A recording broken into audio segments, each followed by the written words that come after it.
Hi all, అందరూ ఎలా ఉన్నారు? మీరందరూ బాగుండాలని మనస్ఫూర్తిగా కోరుకుంటున్నాను. ఇక మన వీడియోలు కనుక మీ అందరికీ నచ్చినట్టయితే ప్లీజ్ ఒక లైక్ చేయండి, అలాగనే షేర్ చేయండి. వీలైతే బాగా నచ్చినట్టయితే సబ్స్క్రైబ్ కూడా చేసుకోండి. సబ్స్క్రైబ్ చేసుకోవడం వల్ల నేను చేసే వీడియో నోటిఫికేషన్స్ అన్నీ కూడా మీ దాకా వస్తాయి. మీరు వెంటనే వీడియో ఆన్ చేసి చూడొచ్చు. ఇక ఈరోజు లేట్ చేయకుండా కథలోకి వెళ్ళిపోదాం. ప్రశాంతి ఎప్పటిలాగానే తన పనులు చేసుకోవడంలో బిజీగా ఉంది. ఈలోపు తన అత్తగారైన స్వరాజ్యం లోపలికి వస్తూ, ఏమ్మా ప్రశాంతి, బాబుకి లంచ్ బాక్స్ కట్టేశావా? అలానే పిల్లలకి కూడా లంచ్ బాక్సులు కట్టేశావా? వాళ్ళు రెడీ అవుతూనే ఉన్నారు, టైం అయింది, బస్ వచ్చే టైం అయింది అని చెప్తూ ఉంటుంది స్వరాజ్యం. దానికి ప్రశాంతి, కట్టేశాను అత్తయ్య గారు, ఆయనకి లంచ్ బాక్స్ ప్యాక్ చేశాను, పిల్లలకి లంచ్ బాక్స్ ప్యాక్ చేశాను అని చెప్తూ ఉంటుంది ప్రశాంతి. ఇక స్వరాజ్యం గారు పిల్లలకి లంచ్ పెట్టిన బాక్సులన్నీ కూడా తీసుకొని వెళ్ళి పిల్లల చేతులకు ఇచ్చేస్తున్నారు. వాళ్ళని రెడీ చేసే పనిలో పడుతున్నారు. ఇక వీళ్ళిద్దరూ ఇలా పనులు చేస్తూ ఉంటే కిషోర్ ఒక పక్కన రెడీ అయ్యి లోపలికి వచ్చి, నా లంచ్ బాక్స్ ఏది, నాకు ఇచ్చేస్తే నేను బయలుదేరుతాను ప్రశాంతి అని అడుగుతాడు. దానికి ప్రశాంతి, తీసుకోండి, మీకు లేకుండా ఎలాగా, మీకే ముందు ప్యాక్ చేశానండి, మీకు పిల్లలకి ప్యాక్ చేసిన తర్వాత ఏదైనా చేస్తానని మీకు కూడా తెలుసు కదా, ఇగోండి మీకు ఇష్టమైన కూర చేసి పెట్టాను, ప్రశాంతంగా కూర్చొని తినండి అని చెప్తూ ఉంటుంది. దానికి కిషోర్ నవ్వుతూ, నాకు తెలుసోయ్, నువ్వు ఎప్పుడూ కూడా నా ఇష్టాలను గమనించుకొని నాకు నచ్చినవి చేస్తూనే ఉంటావు, అందుకే కదా నువ్వంటే నాకు అంత ఇష్టం, నాకు చాలా ఇష్టం నువ్వంటే, నన్ను నేనేమీ చెప్పకుండా అర్థం చేసుకునే మొదటి వ్యక్తివని నేను అనుకుంటాను అని అంటూ ఉంటాడు కిషోర్. దానికి ప్రశాంతి నవ్వుతూ ఇక మళ్ళీ తన పనుల్లోకి తాను వెళ్ళిపోతుంది. వీళ్ళందరినీ చూస్తున్న ఇంటి పెద్ద రామ్మోహన్ గారు వీళ్ళందరినీ చూసి నవ్వుతూ ఉంటారు. తన మనసు లోపల, ఇంత మంచి కుటుంబాన్ని నాకు ఇచ్చినందుకు ఆ భగవంతుడికి ధన్యవాదాలు తెలుపుకోవాలి, నా మాటకి ఎదురు చెప్పని కొడుకు, అలానే కొడుకు మాటకి గౌరవం ఇచ్చి ఇంటి పరువు ప్రఖ్యాతులను పెంచే కోడలు, ఇద్దరు మంచిగా మనవడు ఇద్దరిని ఇచ్చినందుకు ఆ భగవంతుడికి నేను ఎన్ని ధన్యవాదాలు చెప్పుకోవాలి, ఇంత చక్కనైన ఇల్లు ఇచ్చినందుకు చాలా సంతోషంగా ఉంది అని అనుకుంటూ ఉంటాడు. ఇక వీళ్ళందరూ ఎవరి పనుల్లో వాళ్ళు పడుతూ ఉంటారు. ఆ రోజు వాళ్ళ ఊరిలో జాతర సందర్భంగా ఎక్కడెక్కడి నుంచో వచ్చిన స్వామీజీలు, అలానే ఎక్కడెక్కడి నుంచో వచ్చే రకరకాల ప్రదర్శనకారులు అందరూ కూడా ఆ ఊరు జాతరలో నిమగ్నమైపోయి ఉంటారు. ఈలోపు స్వరాజ్యం వచ్చి, అమ్మా నువ్వు రెడీ అయితే అందరం గుడికి వెళ్దాం, తొందరగా రెడీ అవ్వు ప్రశాంతి అని చెప్తూ ఉంటుంది. దానికి ప్రశాంతి, నేను వెంటనే రెడీ అవుతాను అత్తయ్య గారు, వెళ్దాం పదండి గుడికి అని అంటూ ఉంటుంది. ఇక అందరూ కలిసి మధ్యాహ్నం పూట భోజనం చేసిన తర్వాత కాసేపు కూర్చొని మాట్లాడుకొని సాయంత్రానికి బయలుదేరి వెళ్తారు. ఎందుకంటే ఆ ఊరిలో సాయంత్రం పూట చాలా బాగుంటుంది ఆ జాతర, రకరకాల ప్రదర్శనలు జరుగుతూ ఉంటాయి. అలాగనే పిల్లలు కొనుక్కోవడానికి బొమ్మలు కానీ అవన్నీ కూడా ఆ జాతరలో ఉంటూ ఉంటాయి. అందుకని వాళ్ళు సాయంత్రం బయలుదేరదామని ఆ టైంకి బయలుదేరుతూ ఉంటారు. ఇక వాళ్ళు అలా గుడికి వెళ్ళారు. గుడికి వెళ్ళి వచ్చే దారిలో జనాలందరూ కూడా అక్కడ గుమిగూడి ఉంటారు. అక్కడ ఏం జరుగుతుందో చూద్దామని స్వరాజ్యము, అలాగనే ప్రశాంతి, కిషోరు, అలాగనే రామ్మోహన్ గారు పిల్లలు అందరూ కూడా అక్కడికి వెళ్తారు. అక్కడికి వెళ్ళిన తర్వాత అక్కడి నుంచి ఎవరో ఒక ఆయన, అందరూ కూర్చోండమ్మా, స్వామీజీ గారు చెప్తారు మీ అందరికీ కూడా, మీరందరూ కూర్చోండి అని చెప్తూ ఉంటారు. దానికి అందరూ కూడా ఎమ్మటే నిశ్శబ్దం అయిపోయి అందరూ కూర్చుండిపోతారు. ఇక వాళ్లతో పాటు వీళ్ళు కూడా అక్కడే కూర్చుంటారు. ఆ స్వామీజీని చూడడానికి చాలా విచిత్రంగా ఉంటాడు. ఒంటి నిండా బూడిద పూసుకొని, అలాగనే పెద్ద గడ్డము, తెల్లబారిన జుట్టు, అంతా కూడా ఒక రకంగా కనిపిస్తూ ఉంటాడు. ఇంతకు ముందు కాలాల్లో యోగులు అనే వాళ్ళకి ఈ స్వామీజీని చూయిస్తే ఉదాహరణగా ఉంటుంది. అలా ఒక యోగేశ్వర్లాగా ఆయన అలా కూర్చుండిపోతారు, కళ్ళు మూసుకొని జపంలోనే ఉంటూ ఉంటారు. ఈలోపు అక్కడ ఎవరో కానీ గుంపు మధ్యలోంచి ఒకళ్ళ పేరు ఆ స్వామీజీ నోటి నుంచి పలుకుతాడు. ఇక్కడ ఎవరైనా ఉన్నారా గాయత్రి అని పిలుస్తూ ఉంటాడు. దానికి ఆ జనాల మధ్యలోంచి ఎవరో ఒక 40 ఏళ్ళ ఆవిడ లేచి నిలబడుతుంది. స్వామి, మీరు నన్నే పిలిచారా? నేనే గాయత్రిని అని అంటూ ఉంటుంది. దానికి ఆ స్వామీజీ ఇటు రా అని చెప్పేసి అంటూ ఉంటాడు. దానికి గాయత్రి ఆ స్వామీజీ ముందుకు పోయి నిలబడుతుంది. ఏమ్మా, నీ సమస్య ఏంటి? ఇది కదా నీ సమస్య అని ఆమె సమస్యని ఎవరికి చెప్పకుండానే ఆ సమస్య ఏంటో ఆ స్వామీజీ చెప్తాడు. దానికి గాయత్రి కూడా ఆశ్చర్యపోయి, అవును స్వామి, నేను మా మనసులో ఉన్న సమస్య ఇది, మీరెలా దాన్ని కనిపెట్టగలిగారు? మీరెలా చెప్పగలుగుతున్నారు అని అంటూ ఉంటుంది. దానికి స్వామీజీ, అమ్మ, నీకు సమస్యకి పరిష్కారం ఇది తప్ప నీకు ఇంకా వేరే పరిష్కారం ఏమీ లేదు అని చెబుతూ ఉంటాడు. అది విన్న రామ్మోహన్ స్వరాజ్యం దంపతులు, ఈ స్వామీజీకి చాలా శక్తి అయితే ఉంది, ఇక ఈ స్వామీజీ ఆశీర్వాదాలు కూడా తీసుకుంటే మన ఫ్యామిలీ ఇంకా చక్కగా ఉంటుంది అని అనుకుంటూ ఉంటారు. అందరూ వెళ్ళిపోయిన తర్వాత చివర్లో వీళ్ళు స్వామీజీ దగ్గరికి వెళ్తారు. వీళ్ళు వెళ్ళగానే ఆ స్వామీజీ జపంలోంచి ఒక్కసారిగా కళ్ళు తెరుస్తాడు. అక్కడికి స్వరాజ్యం, రామ్మోహన్, పిల్లలు మాత్రమే వెళ్తారు. ఇక అక్కడే ఉన్న ప్రశాంతి, కిషోర్ ఇద్దరూ కూడా పిల్లలకి బొమ్మలు కొందామని చెప్పి ప్రశాంతి కిషోర్ని తీసుకొని అలా వెళ్ళిపోతుంది. వీళ్ళిద్దరూ పిల్లలు మాత్రం ఆ స్వామీజీ దర్శనం కోసం అలానే ఉండిపోయి అందరూ వెళ్ళిన తర్వాత ఆశీర్వాదాలు తీసుకోవచ్చని ఆయన దగ్గరికి వెళ్తారు. వీళ్ళని చూసి ఒకేసారి స్వామీజీ కళ్ళు తెరిచి ఇలా అంటూ ఉంటాడు. ఏమ్మా, అందరూ ఎలా ఉన్నారు అని అడుగుతూ ఉంటాడు తెలిసిన వాడిలాగా. దానికి రామ్మోహన్, ఏంటి స్వామి, మేము మీకు తెలుసా? మమ్మల్ని ఎలా అడుగుతున్నారు అని అడుగుతూ ఉంటాడు. దానికి స్వామీజీ, అడిగిన దానికి చెప్పిన ఆయన, మీరందరూ ఎలా ఉన్నారు అని అడుగుతూ ఉంటాడు. దానికి రామ్మోహన్, చాలా బాగున్నాం స్వామి, మా ఫ్యామిలీ చాలా చక్కగా ఉంటుంది. అలాగనే నా కొడుకు, కోడలు, 2 పిల్లలు ఆ భగవంతుడు ఇచ్చిన వరాల్లాగా నేను అనుకుంటూ ఉంటాను. ఇక మా ఫ్యామిలీ అంతా కూడా ఎలాంటి ఇబ్బంది పడకుండా అన్ని రకాలుగా ప్రశాంతంగా, సంతోషంగా, నవ్వుతూనే ఉన్నాము అని చెప్తూ ఉంటాడు. ఆ మాటలకి స్వామీజీ నవ్వుతూ, అది నీ ఆలోచన నాయన, నీ ఆలోచన అలానే ఉండనివ్వు, నీకు మంచి జరుగుతుంది అని అంటాడు. దానికి ఆ పక్కనే ఉన్న స్వరాజ్యం, ఏంటి స్వామి అలా అంటారు? నిజంగానే మా కుటుంబం సంతోషంగా ఉంది. ఇది మేము చెప్పడమే కాదు, చుట్టూ చూసే వాళ్ళందరికీ కూడా తెలుసు అని అంటూ ఉంటారు. సరే అయితే మీ ఇద్దరూ మాత్రమే ఎందుకు వచ్చారు? మరి మీ కొడుకు, కోడలు ఏరి? వాళ్ళను కూడా పిలవండి, వాళ్ళను కూడా ఆశీర్వదిస్తాను అని చెప్తూ ఉంటాడు. దానికి అక్కడే ఉన్న స్వరాజ్యం, పిల్లల కోసం బొమ్మలు కొనడానికి వెళ్ళారు స్వామి. సరే, మీ ఆజ్ఞ ప్రకారం నేను వాళ్ళని తీసుకొని వస్తాను అని చెప్పి వాళ్ళని వెతుకుతూ వెళ్ళిపోతుంది. ఇక ఆ స్వామీజీ మళ్ళీ కళ్ళు మూసుకుంటాడు, ధ్యానంలోకి వెళ్ళిపోతాడు. కానీ అక్కడే రామ్మోహన్, అతని మనవరాలు, మనవడు ముగ్గురు కూడా స్వామీజీ దగ్గరే ఉంటారు. ఇక ప్రశాంతి, కిషోర్లను వెతుకుతూ వెళ్ళిన స్వరాజ్యానికి బొమ్మల దగ్గర కొంటూ వాళ్ళిద్దరూ కనిపిస్తారు. వాళ్ళిద్దరి దగ్గరికి వెళ్ళి, స్వామీజీ మీ ఇద్దరిని రమ్మంటున్నాడు ఆశీర్వాదాలు తీసుకోవడానికి అని అంటుంది. దానికి ప్రశాంతి, సరే అత్తయ్య, మీరు వెళ్ళండి, మేము తర్వాత వస్తామంటూ ఉంటుంది. లేదమ్మా, నేను వచ్చింది మిమ్మల్ని తీసుకొని వెళ్ళడానికే, ఆయన మిమ్మల్ని కూడా తీసుకొని రమ్మన్నాడు, రండి అని అంటుంది. దానికి సరే అని కిషోర్, పద అయితే వెళ్దాం పద, పిల్లలకి బొమ్మలు కావాలంటే తర్వాత కూడా కొనవచ్చు, ఇప్పుడైతే అవసరం లేదు కదా, పద, స్వామీజీ ఎందుకు రమ్మంటున్నాడో చూద్దాం అని ప్రశాంతిని తీసుకొని నడవడం మొదలు పెడుతూ ఉంటాడు.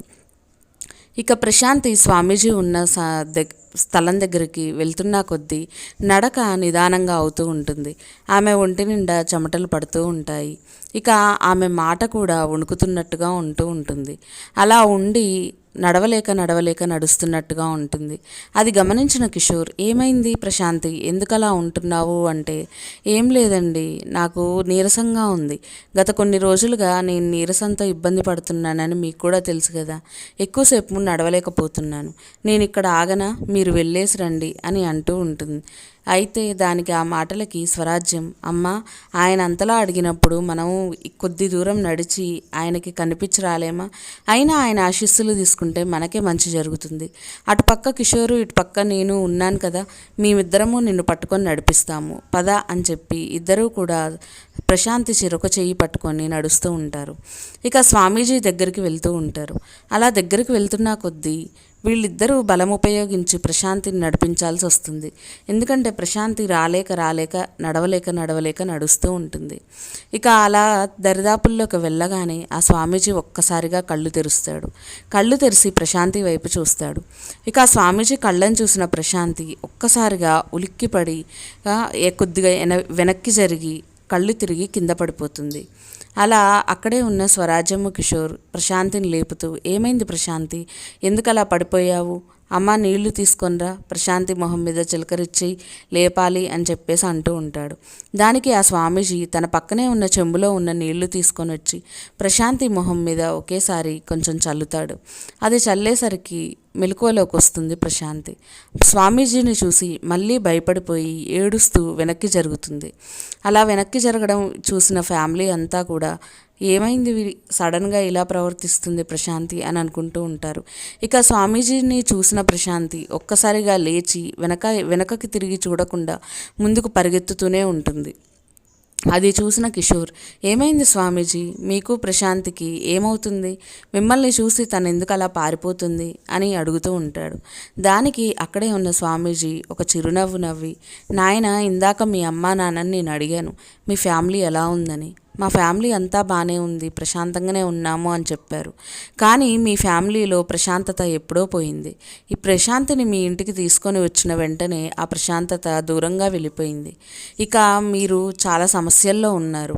అన్ని సమస్యల్లో ఉన్న మీరు దగ్గరికి రాగానే మీ సమస్యలు, మీ గతం అంతా కూడా నాకు అర్థమైపోయి మిమ్మల్ని తీసుకొని రమ్మనమని మీ అమ్మా నాన్నకి వివరంగా చెప్పాను. అందుకే వాళ్ళు మిమ్మల్ని తీసుకొని వచ్చారు అని చెప్పేసి చెప్తూ ఉంటాడు స్వామీజీ. అది విన్న వాళ్ళందరుగా ఒక్కసారి అవాక్ అవుతారు. అసలు ఏమైంది, ఇప్పటిదాకా మంచిగా ఉన్న ఫ్యామిలీ ఈ స్వామీజీ ఎందుకు ఇలా మాట్లాడుతున్నాడు, అసలు ప్రశాంతికి ఏమైంది, ఎందుకు ఇలా జరుగుతుంది అని వాళ్ళందరూ కూడా అడుగుతూ ఉంటారు. సరే, మీకు నేను చెప్తే కూడా అర్థం కాదు, నేను మీ ఇంటికి వస్తాను, మీ ఇంటికి వచ్చి జపం చేసుకుంటూ ఉంటాను. ఆ జపంలో మీరు కూడా పాలు పంచుకోండి, అప్పుడు మీకే అర్థమవుతుంది మీ ఇంట్లో ఏం సమస్య ఉందో అని చెప్తూ ఉంటాడు. దానికి సరే అని అంటారు వీళ్ళందరూ కూడా. ఇక వాళ్లతో పాటు స్వామీజీ ఆ ఇంటికి వెళ్ళిపోతాడు. అలా ముందుగా వీళ్ళందరూ ఇంటికి వెళ్ళేసరికి అక్కడ ప్రశాంతి పరుపు మీద పడుకోనుండి ఏడుస్తూ ఉంటుంది. అది చూసిన కిషోరు, స్వరాజ్యం, రామ్మోహన్ ముందుకి పరిగెత్తుకుంటూ వెళ్ళి, ఏమైందమ్మా, ఎందుకు పరిగెత్తుకుంటూ వచ్చావు, నువ్వు ఎందుకలా భయపడుతున్నావు, ఎందుకలా ఏడుస్తున్నావు అని అంటూ ఉంటుంది. దానికి అత్తయ్య గారు, నాకు చాలా భయం వేసింది ఆయన్ని చూడంగానే, ఆయన వాలకం ఒక రకంగా ఉంది, నాకు చూసి భయమేసి తట్టుకోలేక నేను వెనక్కి పరిగెత్తుకుంటూ వచ్చాను. నన్ను ఎప్పుడు అలాంటి వాళ్ళ దగ్గరికి తీసుకెళ్ళకండి, నేను ఉండలేను, నేను తట్టుకోలేను అని అంటూ ఉంటుంది. నిజంగా ప్రశాంతి పడే బాధను చూసిన వాళ్ళంతా ఈ స్వామీజీ దగ్గరికి వెళ్లకుండా ఉండాల్సింది. అనవసరంగా మేమందరం హాయిగా ఉన్న సమయంలో ఈ స్వామీజీ దగ్గరికి వెళ్ళి ఈ ప్రశాంతిని ఇబ్బంది పెడుతున్నామా అని అనుకుంటూ ఉంటారు. ఇక వెనకాలే వచ్చిన స్వామీజీ వాళ్ళ ఇంటిలో ఉన్న హాల్లోనే కూర్చొని జపం చేయడం మొదలు పెడుతూ ఉంటాడు. ఇక లోపలికి గట్టిగా వినిపించేలా, అందరూ రండి, ఇటు కూర్చోండి అని కేక పెడతాడు. ఆ కేకకి అందరూ కూడా ఉలిక్కి పడిపోయి, ఇప్పటిదాకా నిదానంగా మాట్లాడు, ఇప్పుడు ఎందుకు ఇంత గట్టిగా మాట్లాడుతున్నాడు అని అనుకుంటూ వచ్చి స్వామీజీని ఏం ప్రశ్న వేయలేక అందరూ కూడా అక్కడ కూర్చుండిపోతారు, ఒక ప్రశాంతి తప్ప. ప్రశాంతి మాత్రం బయటికి రాలేను, నేను రాను బయటికి, నేను ఇక్కడే ఉంటాను, నన్ను పిలవద్దు అని అంటూ ఉంటుంది. సరే అని ఆమె మాటకు విలువిచ్చి మిగతా వాళ్ళందరూ వచ్చి జపంలో కూర్చుంటారు. ఇక స్వామీజీ జపం మొదలుపెట్టి మంత్రాలు చదువుతున్నా కొద్దీ ప్రశాంతి లోపలుండి పిచ్చి పిచ్చి కేకలు వేస్తూ ఉంటుంది.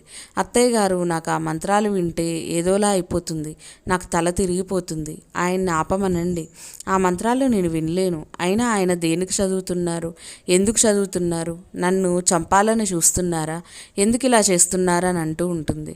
దానికి ఒక్కసారిగా కిషోర్ కూడా లేచి, ఆ ప్రశాంతిని ఎందుకు ఇబ్బంది పెడుతున్నారు స్వామి, అసలు మీ ఆలోచన ఏంటి, తను ఇంతలా ఇబ్బంది పడుతుంది అని చెప్పినా కానీ మీరు వినకుండా మా ఇంటికి వచ్చి ఇంకా ఇబ్బంది పెడుతున్నారు, తను మిమ్మల్ని చూసి భయపడ్డానని చెప్పింది, అయినా నా భార్య మీద నాకు చాలా ప్రేమ ఉంది, తన గురించి నాకు తెలుసు, తను ఇలాంటివన్నీ కూడా అసలు పట్టించుకోదు, కానీ ఈరోజు మిమ్మల్ని చూసి తను భయపడుతుంది, నా భార్యని నేను కాపాడుకుంటాను, ఇక నేను తనని తీసుకొని వెళ్ళిపోతాను, తర్వాత మీ ఇష్టం వచ్చింది చేసుకోండి అని అంటూ ఉంటే స్వామీజీ ఒక్కసారిగా, మూర్ఖుడా, నీకు చెప్తే అర్థం కాదా? నీ స్థానంలో నువ్వు కూర్చో, జరిగేది చూడు అంతే, ఒక 10 నిమిషాల్లో జరిగేది చూడు అని గట్టిగా అరుస్తాడు.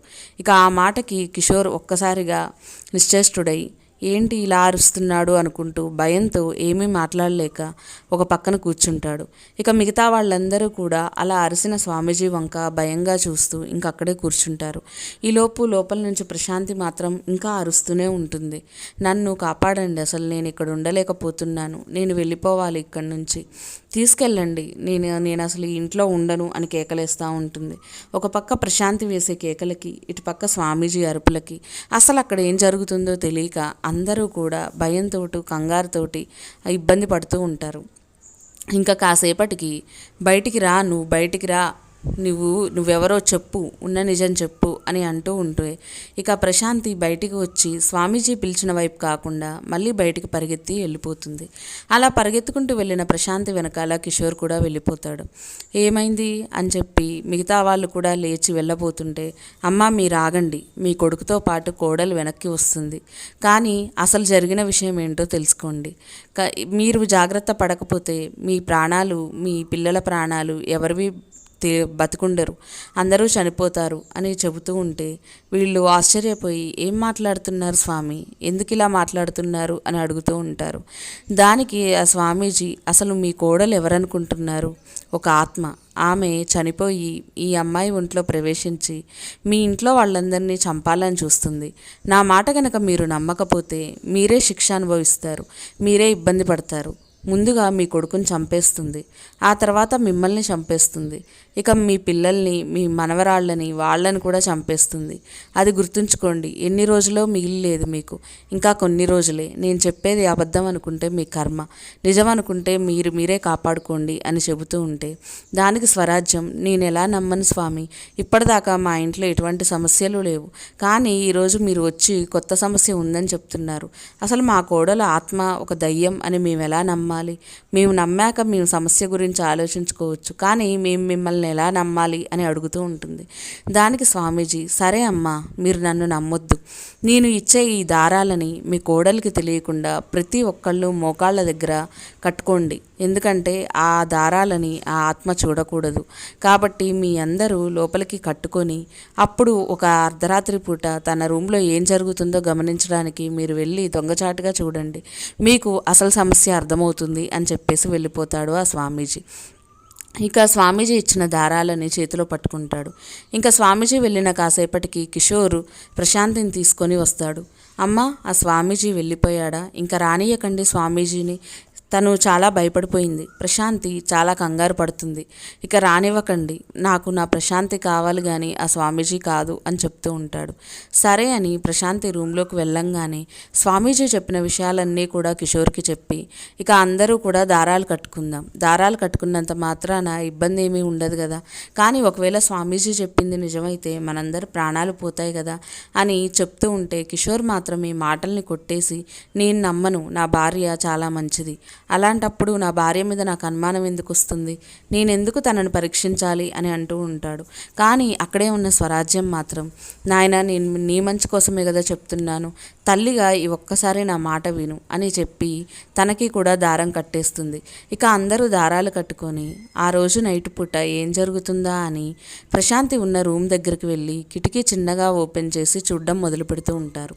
ఇక అక్కడ ప్రశాంతి 2 కాళ్ళు బార్లా చాపుకొని ఉంటుంది. అది కూడా మామూలు మనిషిలాగా లేవు ఆ కాళ్ళు.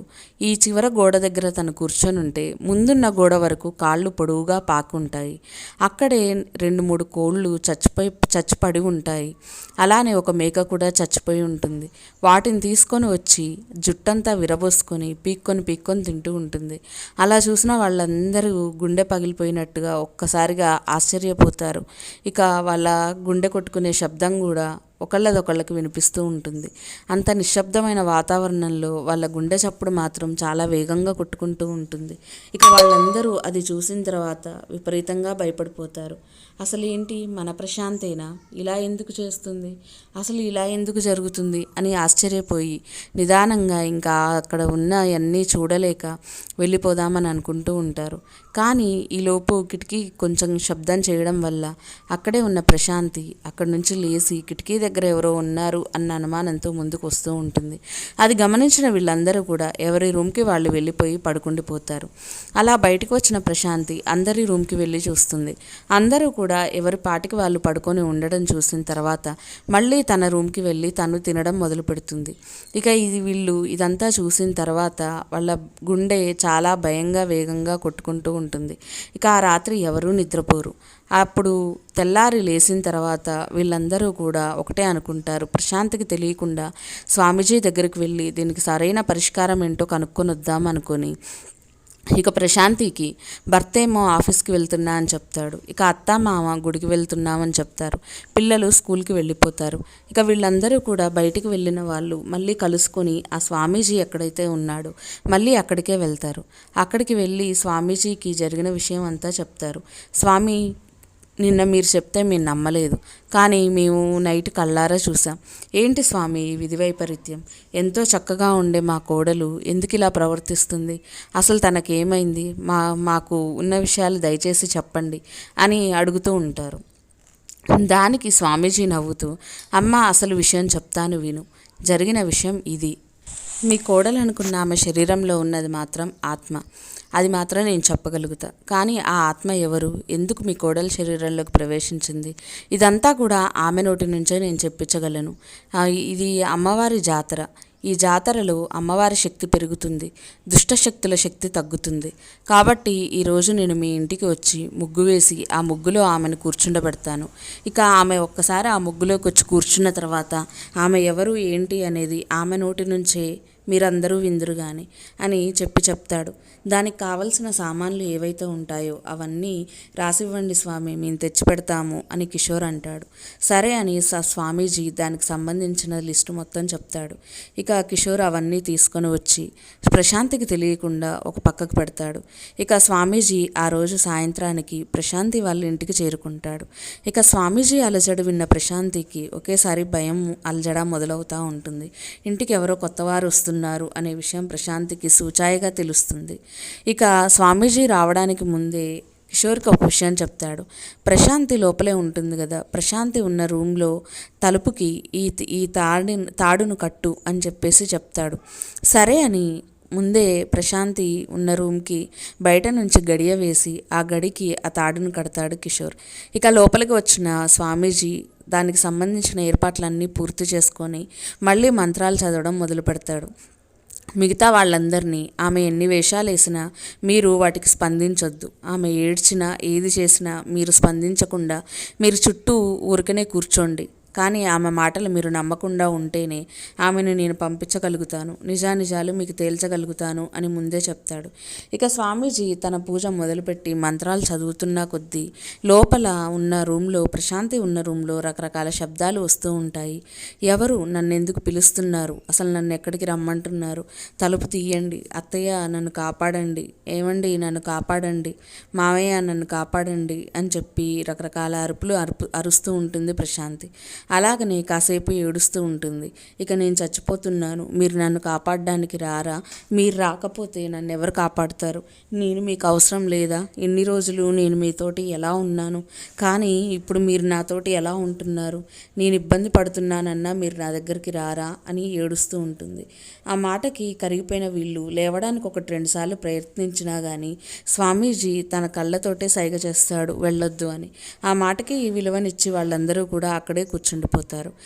ఇంకాసేపటికి ఆమె ఉగ్రరూపం దాలుస్తుంది. మీ అందరినీ చంపేదాకా నేను నిద్రపోను, ఏమనుకుంటున్నారు, మర్యాదగా వచ్చి తలుపు తీయండి, నన్ను బయటికి రానియండి అని అంటూ ఉంటుంది. దానికి స్వామీజీ అక్కడే ఉండి ఇంకా మంత్రాలు చదువుతూ ఉంటాడు. దానికి ఆమె ఇంకాసేపటికి గట్టిగా తలుపు బద్దలు కొట్టేసి కోపంతో బయటికి వచ్చేస్తుంది. అలా బయటికి వచ్చిన ఆమె బయటికి వెళ్ళబోతుంటే స్వామీజీ తన మంత్రంతో తన పక్కనే ఉన్న చెంబులో ఉన్న నీళ్లను తీసుకొచ్చి ఆమె మీద కొడతాడు. ఒక్కసారిగా ఆమె మీద నీళ్లు చిలకరించగానే ఆమె గబగబా పరిగెత్తుకుంటూ వచ్చి అలా వచ్చి ముగ్గులో కూర్చుంటుంది. ఇక అక్కడ కూర్చున్న ఆమె జుట్టు విరబోసుకొని ఉంటుంది. తల కిందికి వంచి, చెప్పు, ఏం కావాలి నీకు? నువ్వు నన్నెందుకు ఇందులో కూర్చోపెట్టావు అని అడుగుతూ ఉంటుంది. దానికి స్వామీజీ, చెప్పాల్సింది నేను కాదు, నువ్వెవరు అసలు? నువ్వు ఈ ఇంటికి ఎందుకు వచ్చావు? ఈ ఇంట్లో వాళ్లతో నీకేం పని? ఏం చేద్దామనుకుంటున్నావు? అసలు నీ ఆలోచన ఏంటో చెప్పు అని స్వామీజీ గట్టిగా అంటూ ఉంటాడు. దానికి ఆమె ఒక్కసారిగా నవ్వుతూ, నేనెవరో మీకు తెలియదు, నాకు మాత్రమే తెలుసు. ఇప్పుడు నేను చెప్తే మీరందరూ ఆశ్చర్యపోతారు అని అంటూ ఉంటుంది. దానికి స్వామీజీ, మేమేదైనా కానీ నువ్వు ఉన్న విషయం చెప్పు, చెప్పకపోతే మాత్రం నీ ఆత్మని ఇక్కడే బంధిస్తాను, ఇక నీ జీవితాంతం నువ్వు విముక్తి పొందలేవు అని గట్టిగా అరిచి నీళ్లు చిలకరిస్తూ ఉంటాడు. దానికి ఆత్మ కోపంతో, నువ్వు నన్నేమీ చెయ్యొద్దు, నేనెవరో చెప్తాను అని తన గురించి చెప్పడం మొదలు పెడుతుంది. నా పేరు సుగుణ. నన్ను మా నాన్నగారు చాలా గారాబంగా పెంచారు. అలానే ఒక మంచి కుటుంబాన్ని చూసి ఒక వ్యక్తికిచ్చి పెళ్లి చేశారు. కానీ పెళ్ళైన కొన్ని రోజులకే అతను చాలా మొరటివాడని, అలాగనే హింసిస్తాడు, చాలా ఇబ్బంది పెడతాడనే విషయం నాకు తెలిసి వచ్చింది. ఇక రోజు వచ్చి నన్ను కొట్టేవాడు. కేవలం తన పడక సుఖానికి మాత్రమే నన్ను ఉపయోగించుకొని నన్ను ఒక ఆటబొమ్మలాగా ఆడించేవాడు. నన్ను చాలా ఇబ్బంది పెట్టేవాడు. అలా ఒకరోజు నన్ను చంపడానికి కూడా అతను వెనకాడలేదు. అతనికి అతని అమ్మా నాన్న ఇద్దరూ కూడా సపోర్ట్ చేస్తూ ఉండేవాళ్ళు. ఇక ఒకరోజు వాళ్ళందరూ కలిసి అనుకొని నన్ను చంపేశారు. అలా చనిపోయిన నేను ఆత్మరూపంలో అక్కడే ఉన్నాను. ఇదంతా నేను చూసి అతను వాళ్ళ మీద కోపంతో పగ తీర్చుకోవాలనే సమయం కోసం ఎదురు తిరుగుతూనే ఉన్నాను. అలాగా ఒకరోజు ఆ దగ్గరలో ఉన్న ఈ ప్రశాంతి శవం నాకు కనిపించింది.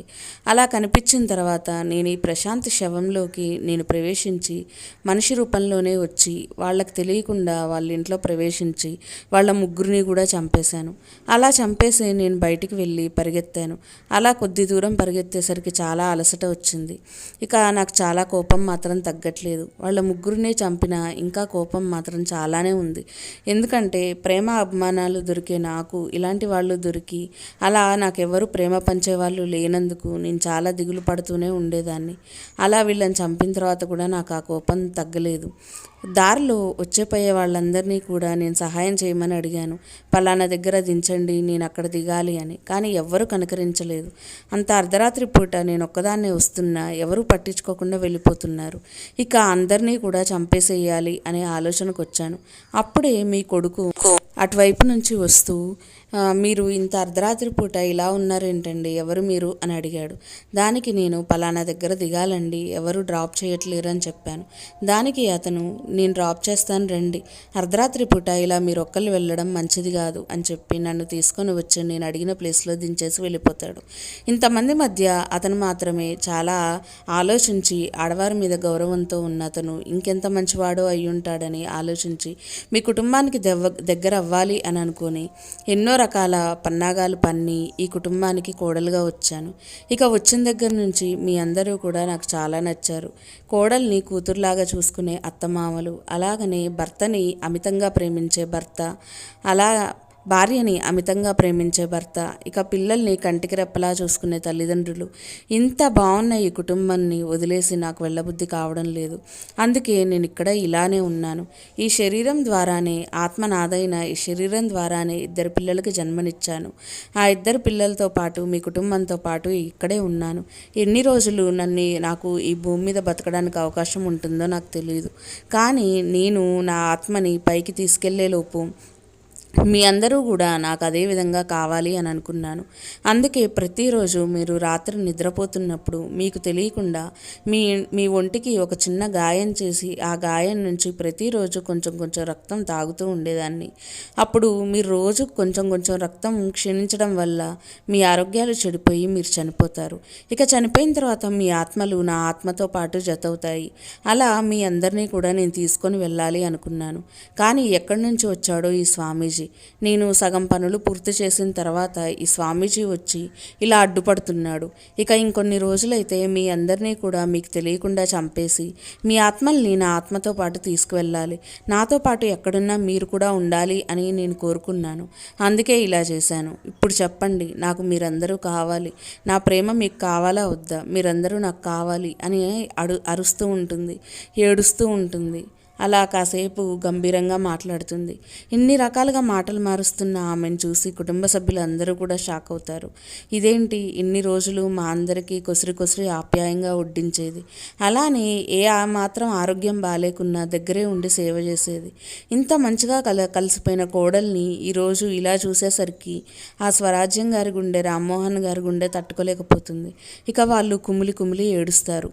ఇక నిజమైన ఆ ప్రశాంతి తల్లిదండ్రులకు కూడా కిషోర్ ఫోన్ చేస్తాడు. వాళ్ళు అక్కడికి వస్తారు. ఇదంతా విన్న తర్వాత వాళ్ళిద్దరి గుండె కూడా పగిలిపోతుంది. ఇన్ని రోజులు మా కూతురు బతికే ఉందనుకున్నాను, కానీ మా కూతురు చనిపోయిన తర్వాత ఎవరో ఆత్మ వచ్చి మా కూతురు శరీరంలోకి ప్రవేశించి ఇంతలా నమ్మిస్తుందా? అసలు నా కూతురికి ఏమైందో అని చెప్పి ఇంకా కంగారు పడుతూ అందరూ కూడా ఏడుస్తూ ఉంటారు.